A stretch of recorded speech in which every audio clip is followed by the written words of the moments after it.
kiosque d'Europe 1, Thomas Soto. Le kiosque de 7h15 avec, comme chaque matin, avec vous autour de la table, Alex Taylor pour parler d'Europe. Good morning, Alex. Good morning, how are you? C'est de l'anglais ce matin, fine and you. Axel de Tarlet qui zoome sur l'écho. Alexandre Cara qui nous révèle chaque matin l'info politique du jour. Et Anne Le Gall qui innove. Bonjour, bienvenue à tous. Bonjour Thomas. On commence avec vous, Axel de Tarlet. La pression s'accroît sur Michel Combes, ex-patron d'Alcatel-Lucent. Et décidément, ces indemnités de départ qu'on avait chiffrées à 13,7 millions à peu près, ne passent pas du tout, Axel. Oui, alors d'habitude, les critiques sur ces rémunérations abusives, elles viennent du monde politique, elles viennent de l'opinion publique. Là, ce qui est plus inquiétant pour lui, c'est qu'elle vient de son propre camp. Elle vient du camp patronal. Hier encore, ce qu'on appelle le Haut Comité de gouvernement d'entreprise, bon, c'est un peu pompeux, c'est une instance qui évolue dans le giron du MEDEF, a sorti un carton jaune estimant... Alors, on est obligé de parler au conditionnel parce que ce rapport est secret, soi-disant, sauf qu'il a fuité partout. Donc, les indemnités de Michel Combes auraient été jugées non conformes. En fait, ce comité estime que ces indemnités ont été données trop vite. Une partie de ces indemnités était conditionnée à la réalisation de tel objectif. Sauf qu'entre-temps, l'entreprise a été vendue, Michel Combes est parti, et néanmoins, ces indemnités qui étaient conditionnées à des objectifs lointains, elles ont été touchées par Michel Combes. Elles n'auraient pas dû l'être. Voilà. Bon, mais qu'est-ce qui va se passer maintenant? Michel Combes, il va les rendre, ces indemnités? Alors, suite à ce rapport qui a fuité, le conseil d'administration d'Alcatel est tenu de se tenir. Donc, il va y avoir, d'ici la fin de la semaine, il va se réunir et il pourrait demander à Michel Combes de rendre une partie de ces indemnités. Donc, vous voyez, on va être très rapidement fixé d'ici la fin de la semaine. Le risque, et c'est ce que craint le patronat, et c'est pour ça qu'il monte au créneau, le risque, c'est que si on ne fait rien, le patronat redoute que le gouvernement ne légifère et dégaine tout un arsenal les fiscales. C'est la peur du gendarme, en fait. En fait, ils ont peur, les patrons, pour leur propre rémunération. Ils ont peur que leur tombe dessus des surtaxes sur ces rémunérations abusives. Et puis quand même, toute cette affaire, les patrons en sont bien conscients, toute cette affaire donne une image déplorable du patronat qui, du coup, devient inaudible à un moment où, justement, on veut favoriser les entreprises. Bon, on suivra ce que décidera le conseil d'administration d'Alcatel. C'est quand? D'ici la fin de semaine? D'ici la fin de la semaine, voilà. Alors, il sinon, faut réunir des administrateurs qui sont à l'étranger, etc. Il y en a 7 qui doivent venir. Je sais pas ce que vous pensez, mais il y a la main tendue, sinon, l'appel lancé par les artistes pour aider les réfugiés. Michel Combes, avec ses 14 millions, il donne un petit peu. Voilà, c'est les artistes et les patrons qui peuvent signer. Voilà, c'est Axel de Tarlet qui l'a dit, c'est pas moi. Alex Taylor, on va donc en Angleterre. Chez vous ce matin, votre Premier ministre, David Cameron, est en difficulté pour sa rentrée aux communes, rentrée parlementaire compliquée. Oui, ça s'est passé hier et sur deux fronts. D'abord, il y a un débat particulièrement houleux sur sa décision d'autoriser l'assassinat de 3 djihadistes, dont 2 de nationalité britannique, sur le sol syrien. C'est important.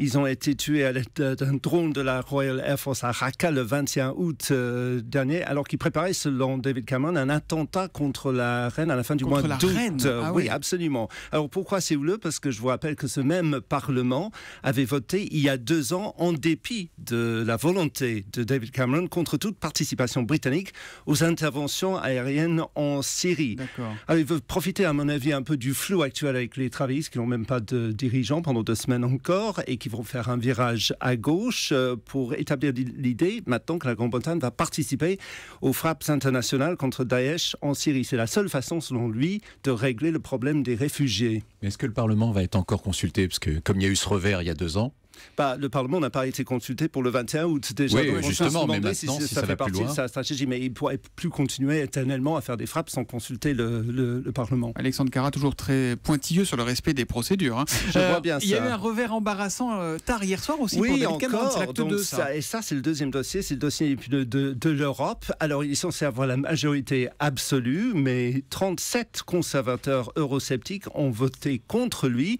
Et en fait, c'est assez compliqué, mais sur le référendum, maintenant, ce sera illégal pour les ministres, les membres du gouvernement de faire de la propagande pro-européenne dans les 28 jours avant le référendum.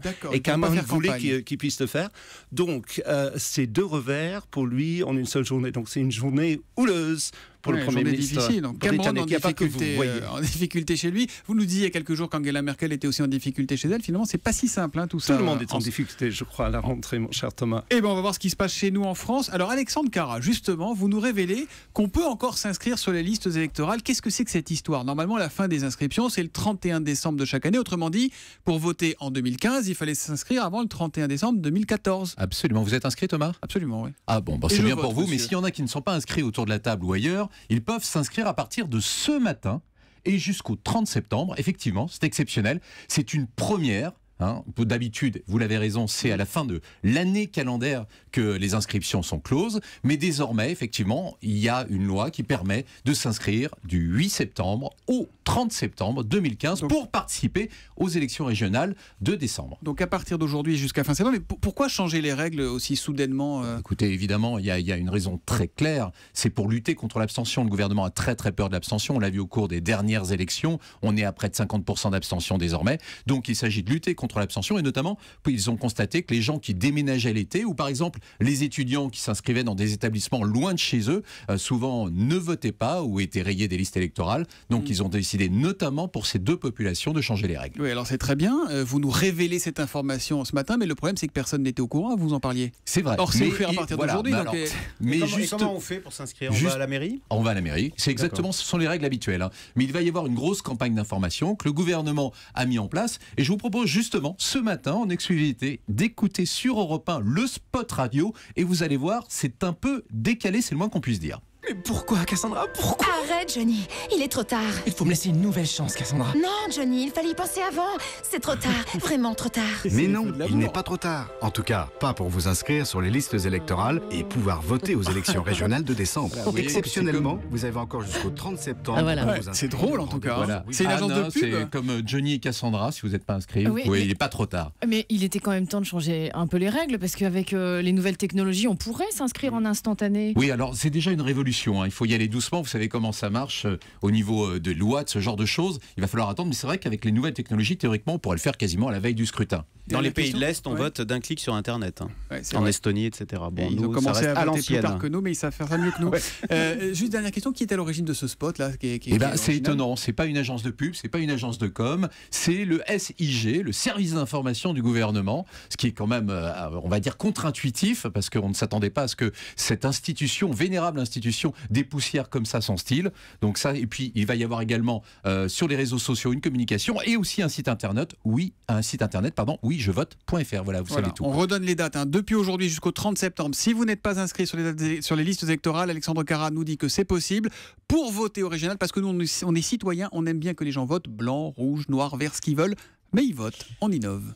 L'innovation, Anne Le Gall, eh bien on voit ce matin qu'il n'y a pas d'âge pour innover puisque vous nous présentez une femme de 91 ans qui travaille régulièrement comme designer dans la Silicon Valley. Il n'y a pas de faute de frappe, on est d'accord, hein? On est d'accord. Ça fait maintenant 2 ans que tous les jeudis, Barbara Beskind quitte la maison de retraite pour rejoindre au bureau ses jeunes collègues, donc de 60 ans, de moins qu'elle.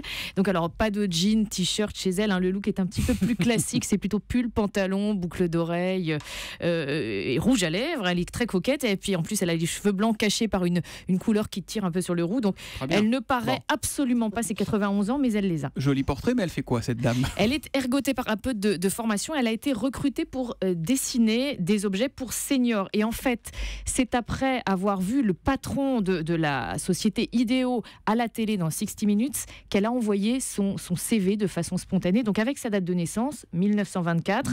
Donc ça a porté ses fruits. On trouve, elle a été recrutée et on trouve parmi ses créations aujourd'hui, alors des airbags qu'on peut porter sur les vêtements pour limiter la casse en cas de chute chez les seniors. Chez les personnes âgées, ouais. Voilà, on a aussi des déambulateurs un peu design parce que le look n'est pas toujours très sympathique.